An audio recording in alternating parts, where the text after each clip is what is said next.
بسم الله الرحمن الرحيم. براءة من الله ورسوله إلى الذين عاهدتم من المشركين فسيحوا في الأرض 4 أشهر واعلموا أنكم غير معجز الله وأن الله مخزي الكافرين وأذان من الله ورسوله إلى الناس يوم الحج الأكبر أن الله بريء من المشركين ورسوله فإن تبتم فهو خير لكم وإن توليتم فاعلموا أنكم غير معجز الله وبشر الذين كفروا بعذاب أليم إلا الذين عاهدتم من المشركين ثم لم ينقصوكم شيئا ولم يظاهروا عليكم أحدا فأتموا إليهم عهدهم إلى مدتهم إن الله يحب المتقين فإذا انسلخ الأشهر الحرم فاقتلوا المشركين حيث وجدتموهم وخذوهم محصروهم واقعدوا لهم كل مرصد فإن تابوا وأقاموا الصلاة وآتوا الزكاة فخلوا سبيلهم إن الله غفور رحيم وإن أحد من المشركين استجارك فأجره حتى يسمع كلام الله ثم أبلغه مأمنه ذلك بأنهم قوم لا يعلمون كيف يكون للمشركين عهد عند الله وعند رسوله إلا الذين عاهدتم عند المسجد الحرام فما استقاموا لكم فاستقيموا لهم إن الله يحب المتقين كيف وإن يظهروا عليكم لا يرقبوا فيكم إلا ولا ذمة يرضونكم بأفواههم وتأبى قلوبهم وأكثرهم فاسقون اشتروا بآيات الله ثمنا قليلا فصدوا عن سبيله إنهم ساء ما كانوا يعملون لا يرقبون في مؤمن إلا ولا ذمة وأولئك هم المعتدون فإن تابوا وأقاموا الصلاة وآتوا الزكاة فإخوانكم في الدين ونفصل الآيات لقوم يعلمون وإن نكثوا أيمانهم من بعد عهدهم وطعنوا في دينكم فقاتلوا أئمة الكفر إنهم لا أيمان لهم لعلهم ينتهون ألا تقاتلون قوما نكثوا أيمانهم وهموا بإخراج الرسول وهم بدؤوكم أول مرة أتخشونهم فالله أحق أن تخشوه إن كنتم مؤمنين قاتلوهم يعذبهم الله بأيديكم ويخزيهم وينصركم عليهم ويشفي صدور قوم مؤمنين ويذهب غيظ قلوبهم ويتوب الله على من يشاء والله عليم حكيم أم حسبتم أن تتركوا ولما يعلم الله الذين جاهدوا منكم ولم يتخذوا من دون الله ولا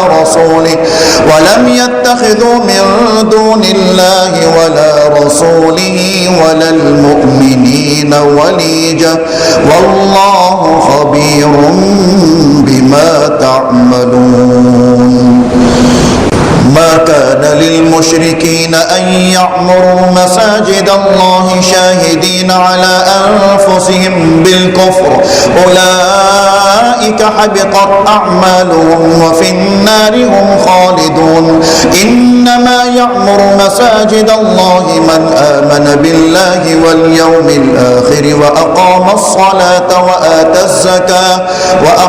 الصلاة وآتى الزكاة ولم يخش إلا الله فعسى أولئك أن يكونوا من المهتدين أجعلتم سقاية الحاج وعمارة المسجد المسجد الحرام كمن آمن بالله واليوم الآخر وجاهد في سبيل الله لا يستوون عند الله والله لا يهدي القوم الظالمين الذين آمنوا وهاجروا وجاهدوا في سبيل الله بأموالهم وأنفسهم أعظم درجة عند الله وأولئك هم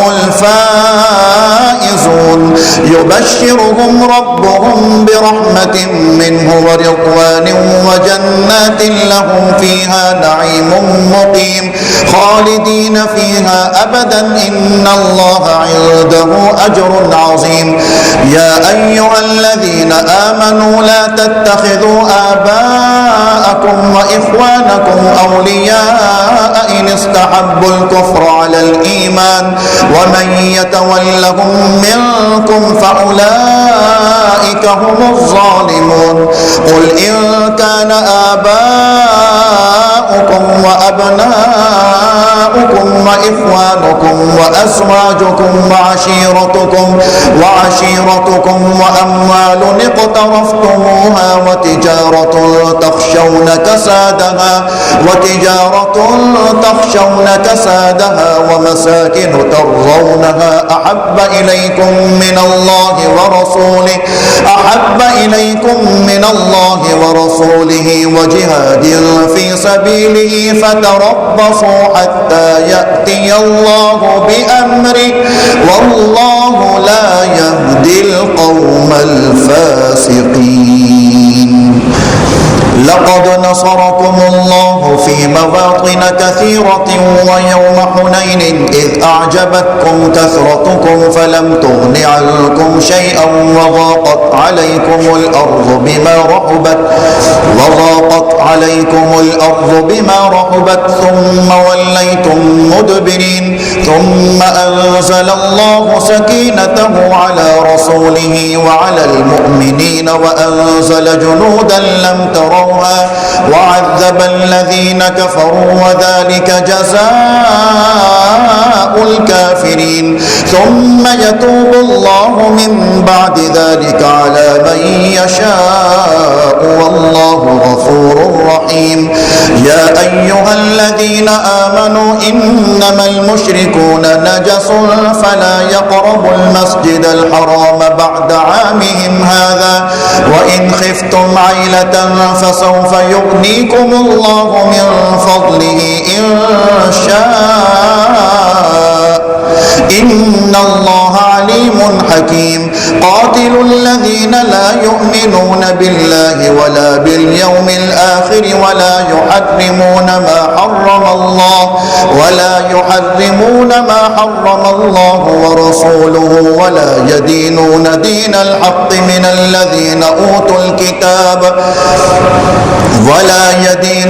دين الحق من الذين أوتوا الكتاب حتى يعطوا الجزية عن يد وهم صاغرون وقالت اليهود عزير ابن الله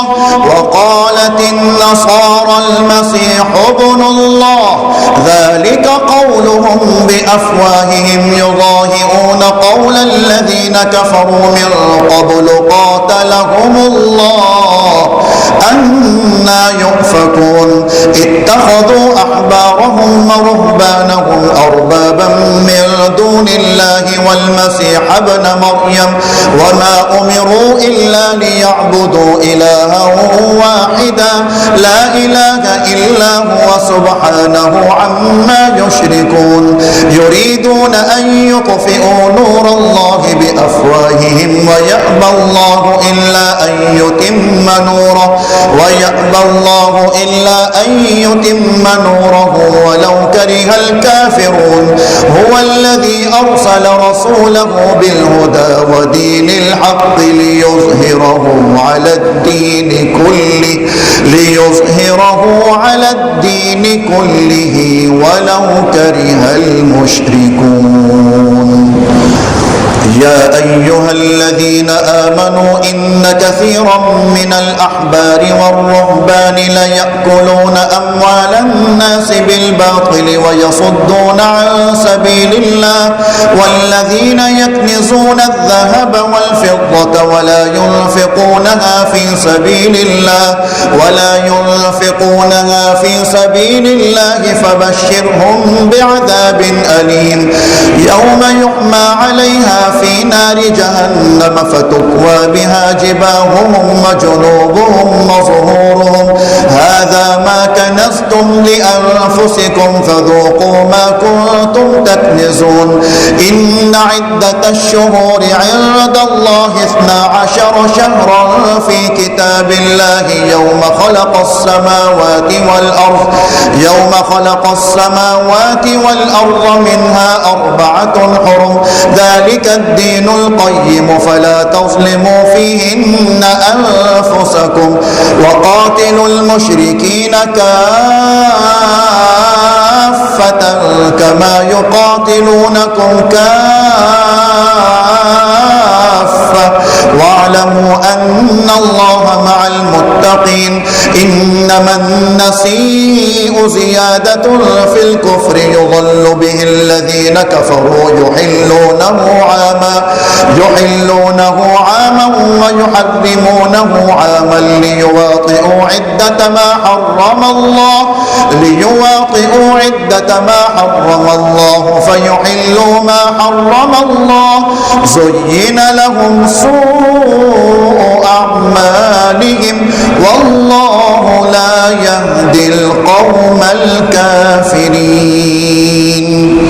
يا أيها الذين آمنوا ما لكم إذا قيل لكم انفروا في سبيل الله اثاقلتم إلى الأرض أرضيتم بالحياة الدنيا من الآخرة فما متاع الحياة الدنيا في الآخرة إلا قليل إلا تنفروا يعذبكم عذابا أليما ويستبدل قوما غيركم ولا تضروه شيئا والله على كل شيء قدير إلا تنصروه فقد نصره الله إذ أخرجه الذين كفروا ثاني اثنين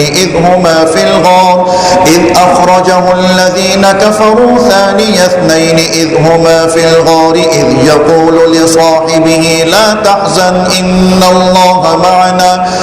فأنزل الله سكينته عليه وأيده بجنود لم تروها وجعل كلمة الذين كفروا السفلى وكلمة الله هي العليا والله عزيز حكيم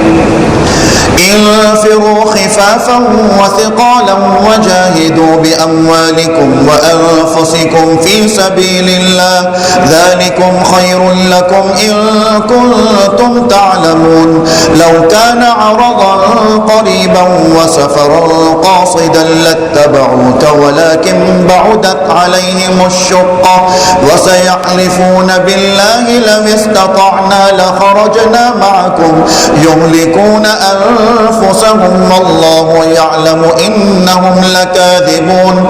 عفى الله عنك لم أذنت لهم حتى يتبين لك الذين صدقوا وتعلم الكاذبين لا يستأذنك الذين يؤمنون بالله واليوم الآخر أن يجاهدوا بأموالهم وأنفسهم والله عليم بالمتقين إنما يستأذنك الذين لا يؤمنون بالله واليوم الآخر وارتابت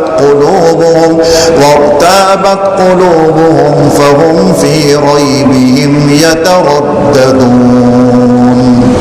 ولو أرادوا الخروج لأعدوا له عدة ولكن كره الله بعاثهم فثبطهم وقيل اقعدوا مع القاعدين لو خرجوا فيكم ما زادوكم إلا خبالا ولأوضعوا خلالكم يبغونكم الفتنة وفيكم سماعون لهم والله عليم بالظالمين لقد ابتغوا الفتنة من قبل وقلبوا لك الأمور حتى جاء الحق وظهر أمر الله وهم كارهون ومنهم من يقول ائذن لي ولا تفتني ألا في الفتنة سقطوا وإن جهنم لمحيطة بالكافرين إن تصبك حسنة تسؤهم وإن تصبك مصيبة يقولوا قد أخذنا أمرنا من قبل ويتولوا وهم فرحون قل لن يصيبنا إلا ما كتب الله لنا هو مولانا وعلى الله فليتوكل المؤمنون قل هل تربصون بنا إلا إحدى الحسنيين ونحن نتربص بكم أن يصيبكم الله بعذاب من عنده أو بأيدينا فتربصوا إنا معكم متربصون قل أنفقوا طوعا أو كرها لن يتقبل منكم إنكم كنتم قوما فاسقين وما منعهم أن تقبل منهم نفقاتهم إلا أنهم كفروا بالله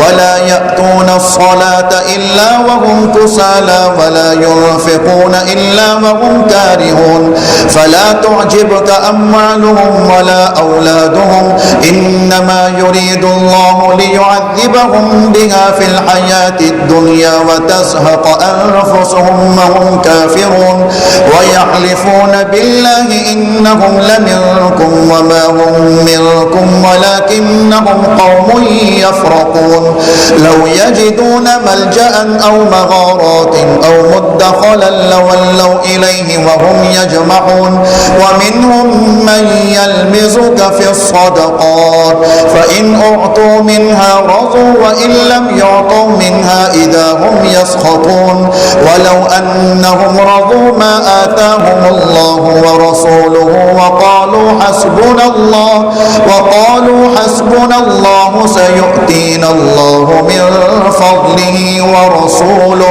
سيؤتينا الله من فضله ورسوله إنا إلى الله راغبون إنما الصدقات للفقراء والمساكين والعاملين عليها والمؤلفة قلوبهم وفي الرقاب والغارمين وفي سبيل الله وابن السبيل فريضة من الله والله عليم حكيم ومنهم الذين يؤذون النبي ويقولون هو أذن قل أذن خير لكم يؤمن بالله ويؤمن للمؤمنين ورحمة للذين آمنوا منكم والذين يؤذون رسول الله لهم عذاب أليم يحلفون بالله لكم ليرضوكم والله ورسوله أحق أن يرضوه إن كانوا مؤمنين ألم يعلموا أنه من يحادد الله ورسوله فأن له نار جهنم خالدا فيها ذلك الخزي العظيم يحذر المنافقون أن تنزل عليهم سورة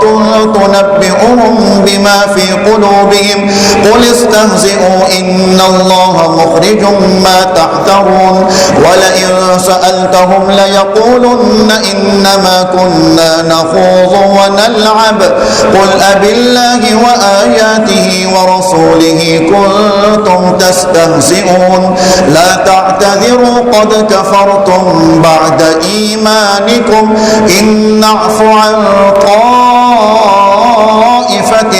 منكم نعذب طائفة بأنهم كانوا مجرمين المنافقون والمنافقات بعضهم من بعض يأمرون بالمنكر وينهون عن المعروف ويقبضون أيديهم نسوا الله فنسيهم إن المنافقين هم الفاسقون وعد الله المنافقين والمنافقات والكفار نار جهنم خالدين فيها هي حسبهم ولعنهم الله ولهم عذاب مقيم كالذين من قبلكم كانوا أشد منكم قوة وأكثر أموالا وأولادا فاستمتعوا بخلاقهم فاستمتعتم بخلاقكم كما استمتع الذين من قبلكم بخلاقهم وخضتم كالذي خاضوا أولئك حبطت أعمالهم في الدنيا والآخرة وأولئك هم الخاسرون ألم يأتهم نبأ الذين من قبلهم قوم نوح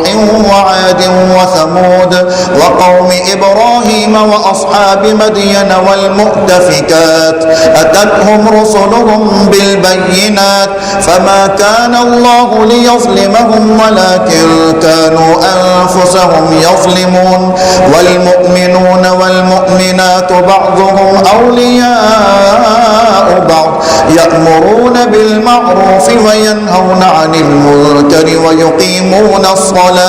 ويقيمون الصلاة ويؤتون الزكاة ويطيعون الله ورسوله أولئك سيرحمهم الله إن الله عزيز حكيم وعد الله المؤمنين والمؤمنات جنات تجري من تحتها الأنهار خالدين فيها ومساكن طيبة في جنات عدن ورضوان من الله أكبر ذلك هو الفوز العظيم يا أيها النبي جاهد الكفار والمنافقين واغلظ عليهم ومأواهم جهنم وبئس المصير يحلفون بالله ما قالوا ولقد قالوا كلمة الكفر وكفروا بعد إسلامهم وهموا بما لم ينالوا وما نقموا إلا أن أغناهم الله ورسوله من فضله فإن يتوبوا يك خيرا لهم وإن يتولوا يعذبهم الله عذابا أليما في الدنيا والآخرة وما لهم في الأرض من ولي ولا نصير ومنهم من عاهد الله لئن آتانا من فضله لنصدقن ولنكونن من الصالحين فلما آتاهم من فضله بخلوا به وتولوا وهم معرضون فأعقبهم نفاقا في قلوبهم إلى يوم يلقونه بما أخلفوا الله ما وعدوه وبما كانوا يكذبون ألم يعلموا أن الله يعلم سرهم ونجواهم وأن الله علام الغيوب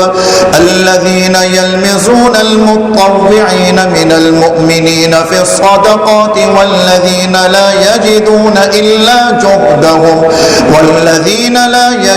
إلا جهدهم فيسخرون منهم سخر الله منهم ولهم عذاب أليم استغفر لهم أو لا تستغفر لهم إن تستغفر لهم 70 مرة فلن يغفر الله لهم ذلك بأنهم كفروا بالله ورسوله والله لا يهدي القوم الفاسقين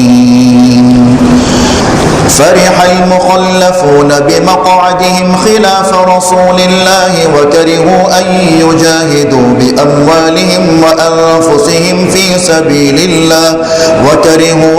يجاهدوا بأموالهم وأنفسهم في سبيل الله وقالوا لا تنفروا في الحر قل نار جهنم أشد حرا لو كانوا يفقهون فليضحكوا قليلا وليبكوا كثيرا جزاء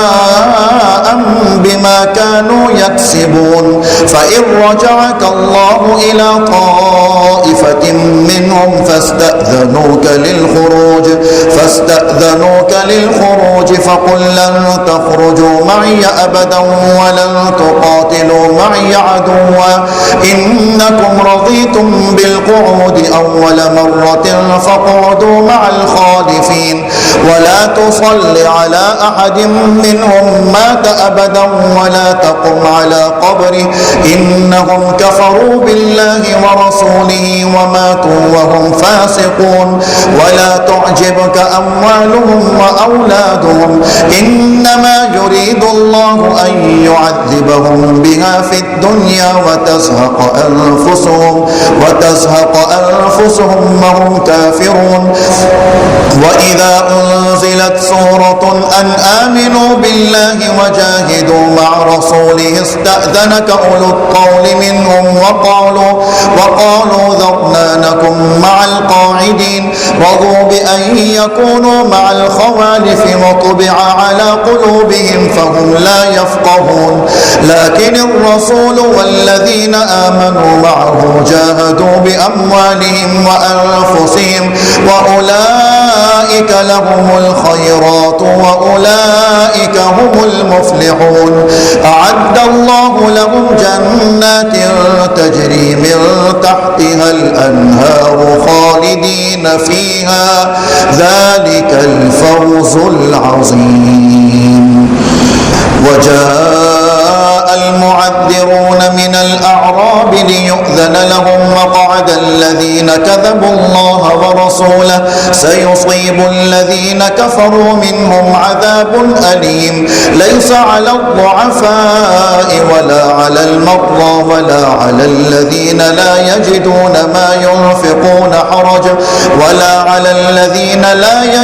ما ينفقون حرج إذا نصحوا لله ورسوله ما على المحسنين من سبيل والله غفور رحيم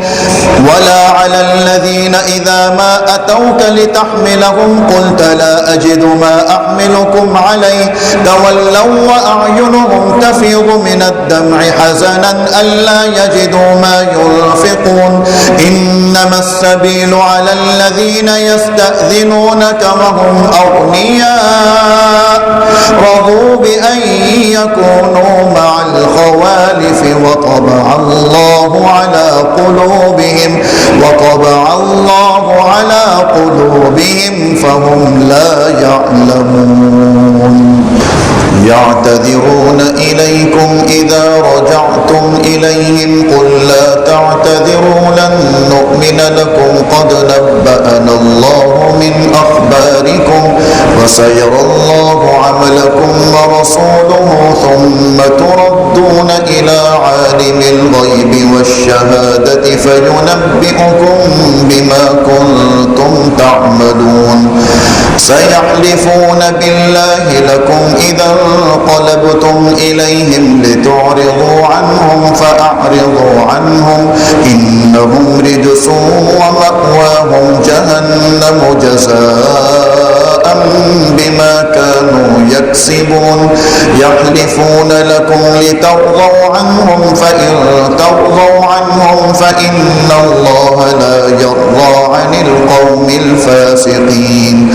الأعراب أشد كفرا ونفاقا وأجدر ألا يعلموا حدود ما أنزل الله على رسوله والله عليم حكيم ومن الأعراب من يتخذ ما ينفق مغرما ويتربص بكم الدوائر عليهم دائرة السوء والله سميع عليم ومن الأعراب من يؤمن بالله واليوم الآخر ويتخذ ما ينفق قربات عند الله وصلوات الرسول ألا إنها قربة لهم سيدخلهم الله في رحمته إن الله غفور رحيم والسابقون الأولون من المهاجرين والأنصار والذين اتبعوهم بإحسان والذين والذين اتبعوهم بإحسان رضي الله عنهم ورضوا عنه وأعد لهم جنات تجري تحتها الأنهار خالدين فيها أبدا ذلك الفوز العظيم. وممن حولكم من الأعراب منافقون ومن أهل المدينة مرضوا على النفاق لا تعلمهم نحن نعلمهم سنعذبهم مرتين ثم يردون إلى عذاب عظيم. وآخرون اعترفوا بذنوبهم خلقوا عملا صالحا وآخر سيئا عسى الله أن يتوب عليهم إن الله غفور رحيم. خذ من أموالهم صدقة تطهرهم وتزكيهم بها وصل عليهم إن صلاتك سكن لهم والله سميع عليم. ألم يعلموا أن الله هو يقبل التوبة عن عباده ويأخذ الصدقات وأن الله هو التواب الرحيم. وقل اعملوا فسيرى الله عملكم ورسوله والمؤمنون وستردون إلى عالم الغيب والشهادة فينبئكم بما كنتم تعملون. وآخرون مرجون لأمر الله إما يعذبهم وإما يتوب عليهم والله عليم حكيم. والذين اتخذوا مسجدا ضرارا وكفرا وتفريقا بين المؤمنين وإرصادا لمن حارب الله ورسوله من قبل وليحلفن إن أردنا إلا الحسنى والله يشهد إنهم لكاذبون. لا تقم فيه أبدا لمسجد أسس على التقوى من أول يوم أحق أن تقوم فيه رجال يحبون أن يتطهروا والله يحب المطهرين. أفمن أسس بنيانه على تقوى من الله ورضوان خير أم من أسس بنيانه على شفا جرف هار فانهار به في نار جهنم والله لا يهدي القوم الظالمين. لا يزال بنيانهم الذي بنوا ريبة في قلوبهم إلا أن تقطع قلوبهم والله عليم حكيم.